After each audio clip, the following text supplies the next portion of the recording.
6ನೇ ತರಗತಿಯ ಎಸ್ಸೆ 2 ಸಂಕಲನಾತ್ಮಕ ಮೂಲ್ಯಾಂಕನ 2 ಅಂತಕ್ಕಂಥದ್ದು ಏನಿದೆಯೋ ಇದನ್ನು ತೃತೀಯ ಭಾಷೆ ಹಿಂದಿಯ ಕ್ವಶನ್ ಪೇಪರ್, ಮಾಡೆಲ್ ಕ್ವಶನ್ ಪೇಪರ್ನ ನೋಡೋಣ. ಇನ್ನೊಂದು ಕ್ವಶನ್ ಪೇಪರ್ ಕೂಡ ಇದಾದಮೇಲೆ ಚರ್ಚೆ ಮಾಡೋಣಂತೆ.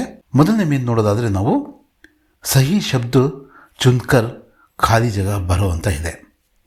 ರಾಜು ಶೀಲಾ ಕಾ ಭಾಯಿ ಹೇ. ತೋ ರೈಟ್ ಆನ್ಸರ್ ಯಾವುದು? ಕಾ ಅಂತಕ್ಕಂಥದ್ದು. ಲಾಲ್ ಮತ್ತು ಪೀಲಿನ ಹರಿನ ಅಂತ ಕೇಳಿದ್ದಾರೆ. ಲಾಲ್ ಹರಿ ಝಂಡಿ, ಲಾಲ್ ಹರಿ ಝಂಡಿ ದಿಖ್ಲಾವೋ. ಸರ್ಲಾ ಸ್ಕೂಲ್ ಜಾಯೇಗಿ, ಇದು ಜಾಯೇಗಿ ಅಂತಕ್ಕಂಥದ್ದು ಕರೆಕ್ಟ್ ಆನ್ಸರು. ಸುಮಾ ದೂದ್ ಪೀತಿ ಹೇ, ಪೀತಾ ಹೇ ಅಂತಕ್ಕಂಥದ್ದು ಇದು ಪುಲ್ಲಿಂಗ ಶಬ್ದಕ್ಕೆ. ಈಗ ಪೀತಿ ಹೇ ಅಂತಕ್ಕಂಥ ಸುಮಾ ಆಗಿರೋದ್ರಿಂದ. ಕೋಯಲ್ ಗಾ ರಹಿ ಹೇ, ಗಾ ರಹಿ ಹೇ ಅಂತಕ್ಕಂಥದ್ದು ಇದು ರೈಟ್ ಆನ್ಸರ್. ಶಬ್ದ ಪೂರೈಕರು ಅಂತ ಇದೆ. ಇದು ಮಗರ್, ಮಗರ್ ಅಂದರೆ ನಿಮಗೆ ಗೊತ್ತಿದೆ ಮೊಸಳೆ ಅಂತ. ಅನಾರ್, ಇದು ಜಾಮೂನ್, ಜಾಮೂನ್ ಅಂದರೆ ನೇರಳೆ. ಇದು ಜೀವನ್. ಈ ರೀತಿ ನಾವು ವರ್ಡ್ಸ್ನ ಬರಿಬಹುದು. ನೆಕ್ಸ್ಟ್ ಅಂಕೋ ಮೇ ಲಿಖೋ ಅಂತಕ್ಕಂಥದ್ದು ಕೇಳಿದ್ದಾರೆ. ಇಲ್ಲಿ ಅಕ್ಷರಗಳನ್ನು ಕೊಟ್ಟಿದ್ದಾರೆ, ನಾವು ಅಂಕಗಳನ್ನು ಬರೀಬೇಕು. 29 ಅಂದರೆ ಎಷ್ಟು? 29. 40 ಅಂದರೆ 40. 25 ಅಂದರೆ 25. ಸರಿ, ಚಿತ್ರಕ್ಕೂ ದೇಖ್ಕರ್ ನಾಮ್ ಜೋಡು. ಇಲ್ಲಿ ಚಿತ್ರವನ್ನು ನೋಡಬೇಕು, ನಾವು ಏನು ಬರೀಬೇಕು, ಇದಕ್ಕೆ ಯಾವುದು ಅಂತಕ್ಕಂಥದ್ದು ಬರೀಬೇಕು. ಇಲ್ಲಿ ಮೊದಲನೇದು ಬಾಘ್, ಎರಡನೇದು ಖರ್ಗೋಶ್, ಮೂರನೇದು ಘೋಡ, ನಾಲ್ಕನೇದು ಹಿರನ್. ಇಲ್ಲಿ ಬೇಕಾದ್ರೆ ನಾವು ಖರ್ಗೋಶ್ ಅಂತ, ಬಾಘ್ ಅಂತ, ಹಿರನ್ ಅಂತ, ಘೋಡ ಅಂತ ನಾವು ಬರೀಬಹುದು. ಮೈ ಗೋಪಾಲ್ ಹೂ ಅಂತಕ್ಕಂಥದ್ದು ಬರೀಬೇಕು. ಫಸ್ಟು ಮೈ ಗೋಪಾಲ್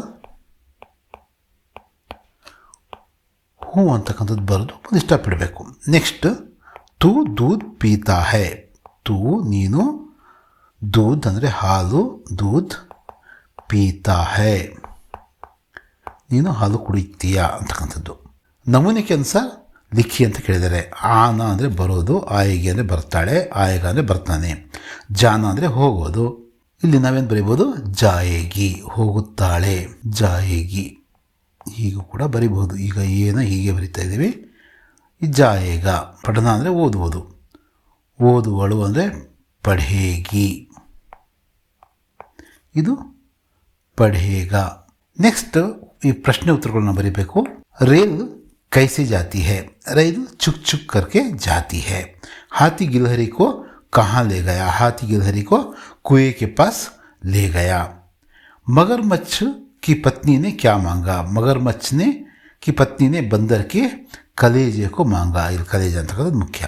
ಭಾಷಾ की आवश्यकता किसके लिए है? ಭಾಷಾ का ಅಂತ ಇದೆಯಲ್ಲ, ಇದನ್ನು की ಅಂತ ಮಾಡಿಕೊಂಡ್ರೆ ಬೆಟರ್. भाषा की आवश्यकता किसके लिए है? परस्पर विचार विनिमय के लिए भाषा की आवश्यकता है. ನೋಡಿ ಇಲ್ಲಿ ಕೀ ಬಂದಿದೆ. ಅಂದರೆ ಪರಸ್ಪರ ವಿಚಾರ ವಿನಿಮಯ ಮಾಡ್ಕೊಳ್ಳೋದಕ್ಕೆ, ನಮ್ಮ ಭಾವನೆಗಳನ್ನು ವ್ಯಕ್ತಪಡಿಸೋದಕ್ಕೆ ಭಾಷೆಯ ಅವಶ್ಯಕತೆ ಇದೆ. ನೆಕ್ಸ್ಟ್ ಬಂದು ಹಾಥಿ. ಇದು ನಾವು ಬರೀಬೇಕು. ಇಲ್ಲಿ ಹಾಥಿ ಮೊದಲನೇ ವರ್ಡ್ ಇಲ್ಲಿ ಕೊಟ್ಟಿರ್ತಕ್ಕಂತಹ ಈ ಕೋಷ್ಟಕದಲ್ಲಿ ಏನಿದೆ ಇದನ್ನು ನೋಡಿ ಬರೀಬೇಕು. ನೆಕ್ಸ್ಟ್ ಬಂದರ್ ಅಂತ ನಾವು ಬರಿಬಹುದು. ಇಲ್ಲಿ ಬಂದರ್ ಇದೆ, ಬಂದರ್. ಮೂರನೇದು ಬಂದು ಮೋರ್ ಅಂತ ಬರಿಬಹುದು, ಮೋರ್. ನಾಲ್ಕನೇದು ಶೇರ್, ಶೇರ್ ಅಂತ ಕೂಡ ನಾವು ಬರಿಬಹುದು. ಮೋರು, ಶೇರ್. ಇನ್ನೊಂದು ಗಾಯ್ ಇದೆ ಇಲ್ಲಿ, ಅದನ್ನು ಕೂಡ ನಾವು ಬರಿಬಹುದು, ಗಾಯ್. ಕೊನೆಯದು ಭಾಲು, ಭಾಲು.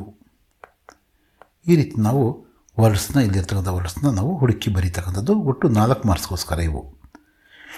ನೆಕ್ಸ್ಟ್ ಏನು ಕೇಳಿದರೆ, ಕೊನೆಯ ಒಂದು ಪ್ರಶ್ನೆ 21ರಿಂದ 30ವರೆಗೂ, 21 to 30, 21, 22, 23, 24, 25, 26, 27, 28, 29, 30 ಅಂತ ಹೇಳ್ಬಿಟ್ಟು ನಾವು ಇವನ್ನ ಅಕ್ಷರಗಳಲ್ಲಿ ಬರೆದ್ವಿ. ಇನ್ನೊಂದು ಮಾಡೆಲ್ ಕ್ವಶನ್ ಪೇಪರ್ ಜೊತೆಗೆ ಮತ್ತೆ ಭೇಟಿಯಾಗೋಣ. ಧನ್ಯವಾದಗಳು.